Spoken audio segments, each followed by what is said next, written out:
Hey, I'm CDiinky.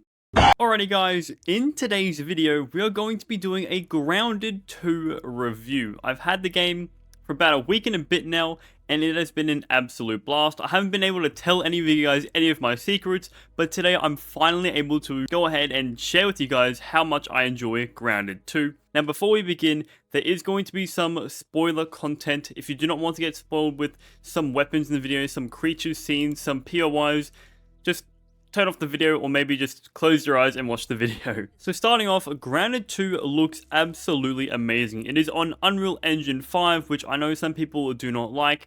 There has been some performance issues here and there, but nothing too major. But just like I said before, Grounded 2 looks absolutely amazing. And during daytime, the lighting, the reflections, everything looks so beautiful. And the game actually feels super realistic in the sense of the day/night cycle. From Grounded 1, yeah, daytime and nighttime, you kind of like tell it's turning nighttime, but for Grounded 2, when it turns night, you have like maybe 10 seconds and it's instantly dark. Like, the change from daytime to nighttime is absolutely crazy. I won't show it in this video because I want you guys to experience that for yourself, but I remember fighting a spider, and I was fighting it during like the afternoon, and then by the time I killed it, it was nighttime, and I was only fighting that thing for like maybe 10-15 seconds. So the time it takes from afternoon to pitch black night is crazy, and you do need a torch at nighttime because, like I said, the lighting, the game is super dark unless you want to turn up your gamma. It just looks super good and super realistic. But there are some issues about the game being very dark, and especially too dark in certain areas of the map. Sometimes there is a filter that goes over your screen when you go into a certain area. So when you go inside of the hedge, you have like a extra green dark filter. And when you go into nighttime in that area, you have the darkness effect and that filter on top of you. And you literally cannot see anything without a torch. Like, you need to have a torch to explore those areas. And if you want to turn up your gamma, it's still pretty dark, which is a slight issue for me, but it's nothing too major. While exploring the map of Grounded 2, it is currently the same size of Grounded 1's map, and they're going to add and expand to the map over time. So the map is going to be extremely large, and the map feels pretty big already. Granted, there are some areas that do feel pretty bland and repetitive because there aren't too many creatures in the game at this point in time, but it's early access, and I understand that there are going to be more creatures and bugs added later on in the future. But when you explore the map in its current state, there are some caves that do feel kind of useless. Like, sometimes you go inside of a cave and it looks like there might be something big inside, but then you just find like a single spicy candy, fresh candy, or maybe even a brittle upgrade rock, and that is pretty much it. Sometimes there are muck molars, but there are some like pretty boring and bland caves. But I do know realistically inside of like yards and stuff, there are just random holes inside the ground, so I can understand they're going for like some sort of realistic feel. While exploring the map of Grounded as well, you definitely do need to take your base into consideration. You definitely cannot put your base in a corner of the map because in the early game and to mid game of this game's patch, you're just going to be running back and forth from your base all the time because your inventory, it does fill up a lot. So you need a plan where to put your base, otherwise it's just going to be running on your buggy or walking simulator. The combat in the game as well also feels really good. All of the weapons have their own unique hitting effect. So for example, the daggers have a slashing sound, clubs have a like crunching sound when you hit enemies, and so on. I'm not going to spoil too much, but the weapons sound super duper good. It's not like Grounded 1 where every single attack and every single weapon has its own or the exact same sound effects. All different weapons have different sound effects, which just add to like the oomph you are dealing with your weapons. So like, I remember with a club, just hitting enemies and hearing that crunch, it was just like, it felt so good. It was like I was actually crushing a ladybug to death, pretty much, which I was in fact, but still. The new combat changes inside of Grounded 2 is also extremely good. It's way better than the combat inside of Grounded 1, where you would just go ahead, parry an attack, and hit the enemy over and over and over. Inside of Grounded 2, you're going to need to incorporate dodging, charge attacks, parrying, and so much more, as creatures do in fact block your attacks. And if you hit them with light attacks, you actually deal no damage to them. You're pretty much wasting your time. So you need to do a charged attack to go ahead and stun them out of their blocking, to do some extra crit attacks, or to do extra stun attacks towards the enemies. But there are some times where you can do a charged attack, and the time you spend up doing that charged attack, the creature goes ahead and stops doing its blocking, which throws you off guard, which I love. Also, some creatures can fake attacks. Yes, you heard me correctly, they can fake attacks.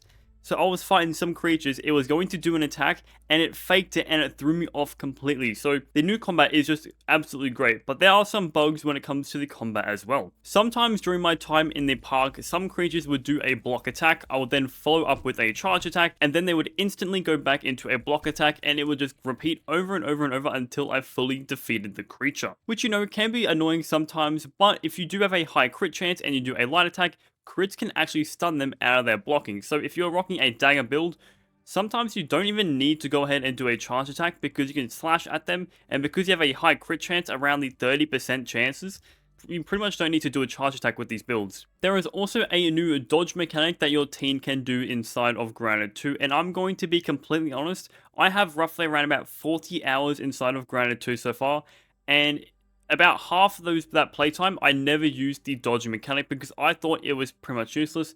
And to be honest, I forgot I even had the dodging mechanic. So I'm going to say to all of you to start using the dodge mechanic as soon as you can and get that muscle memory down pat. I know it's going to be difficult getting used to the dodging mechanic, but when certain creatures do AoE attacks such as the Bombardier Beetle's gland attack and acid attack and whatnot, it can be super useful at dodging out of their attack and just avoiding all the damage.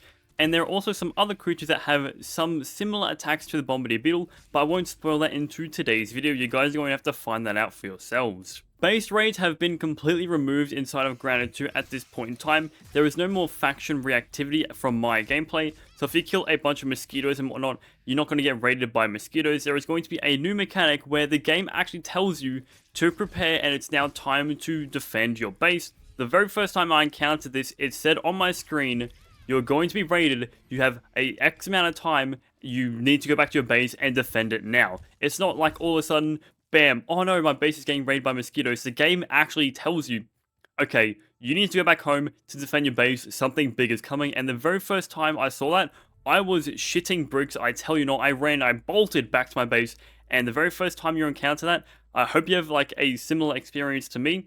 This is just so much better than base raids inside of Grounded 1. At least you know when an attack is coming, and the attacks are actually really fun because they aren't just like Grounded 1 where you go ahead and kill a few enemies and it's over. It is actually challenging if you do not prepare. Now to backtrack a little to the atmosphere of Grounded 2, the atmosphere, the devs, I'm talking to you directly, you guys have absolutely nailed the atmosphere for Grounded 2. Sometimes you are just in the park doing whatever you want and you're going to hear a police siren, which sounds super realistic. The very first time I heard that police siren, I looked out of my window because it just sounded that realistic. Sometimes you hear police sirens, sometimes you hear a kid on a bicycle with ringing his bell going around the park. You hear a school bell and kids playing. In Grounded 1, there was pretty much no atmosphere other than maybe the crow making a few sounds. But considering now we're in a park, the center of town, you just hear everything that's going around, and it's just chef kiss. I cannot wait for you guys to experience it for yourselves. It is just phenomenal. Mutations inside of Grounded 2 have also been overhauled from Grounded 1. In Grounded 1, if you got a mutation, it will tell you got Assassin phase 1 out of 3, and that is it. It tells you what the perk does, and doesn't really tell you how to unlock the second phase. But for Grounded 2, it tells you if you want to unlock Assassin, you need to unlock the mutation first, of course. Assassin phase 1, you need 30 kills, phase 2 you need 100, and then phase 3 you need 200 kills or something like that. It's going to tell you what you need to do, and it actually tells you how many kills you have out of the 200 to get the mutation. So instead of randomly farming creatures and being okay, check my mutations, do I have it yet? It actually tells you you have 189 kills out of 200, so you know how many more kills you need to unlock that mutation. Milk Maulers are no longer inside of the quote-unquote ASL. Inside of Grounded 1, if you got a Milk Mauler, you couldn't actually upgrade your character until you went to one of the labs or one of the field stations. It is now directly into your Scabby, so if you go around the map and get a Milk Mauler or a regular Milk Mauler, you can go ahead and upgrade yourself then and there the second you pick it up on your Scabby, which is just it's such a great quality of life feature. Along with the UI, you actually can't change the UI screening as of yet. So for example, if you are playing Hoops, your Scabby UI is going to be pink. If you play Willow, it is going to be yellow. Max, it is going to be orange, and then Pete, it is going to be blue. There is currently no way to change it, and I like my pink, I like Hoops, so it's not really affecting me. But for some of those players who like having the Grounded 1 Scabby customization that is currently not in the game as of yet, it is kind of disappointing, but it could be added later on in the future. Now for the big elephant in the room, you guys have probably waited CDiinky, why are you not talking about the Omni tool? Well, now it is now the Omni tool talk. You might have seen me use the Omni tool already in a bunch of this footage, but the Omni tool is pretty much an all-in-one weapon where you can go ahead and harvest stuff. In Grounded 1, you had to bring along with you an axe, a hammer, a shovel, and a wrench and whatnot. In Grounded 2, it is all combined into one and it does not use an inventory slot. In my first couple of hours of playing Grounded 2, I kind of didn't like using the Omni tool because I was so used to Grounded 1 and using like a pebble axe to chop stuff and whatnot. But after 40 hours, I've kind of got around to use the Omni tool. It's kind of like second nature. For on PC, you need to hold E to go ahead and just bring out the Omni tool where you can go ahead and chop grass, cut candies, dig up stuff and whatnot. And you actually do need to upgrade your Omni tool over time or with bug parts and raw science. I'm not going to tell you what you need exactly, but over time, during your playthrough, you're going to need to upgrade your chopping from tier 1 to tier 2, your busting to tier 1 to tier 2, and so on. Although, the one thing I do not like currently in this game is that there are some tier 3 items inside of the park, like pine cones, sour candies, and snail shells, and you cannot break them because currently there is no tier 3 chopping or busting inside the game, which kind of sucks because I thought you could unlock tier 3 chopping and busting in this patch. So for right now, if you find sour candies, pine cones, or snail shells and whatnot, you actually cannot break them, which kind of sucks for me. But yeah, I think that's all I've pretty much wanted to talk about when it comes to Grounded 2. There is a bunch of new stuff in the game, but some have been like re-added from Grounded 1. It's a breath of fresh air. It's a new game. I'm not going to complain. I love Grounded 2 so far, and I cannot wait for the updates coming in the future. So I'm going to give Grounded a 7 out of 10 right now. The game is not terrible. I know it's in its very first early game state, but there is definitely room for some improvements. But that there is going to be the end of today's video, guys. Thank you guys so much for watching today's video. This is the very first Grounded 2 video of very many to come, and I cannot wait to share with you guys what I find and a bunch of build videos. I have a bunch of build videos prepped and ready to go. But yeah, a massive thank you to my channel members and my tier 3 members was Idiot Plays, The Stitchman, and Coco. I appreciate you guys a lot. And with all that said, guys, I will catch you guys in the next video.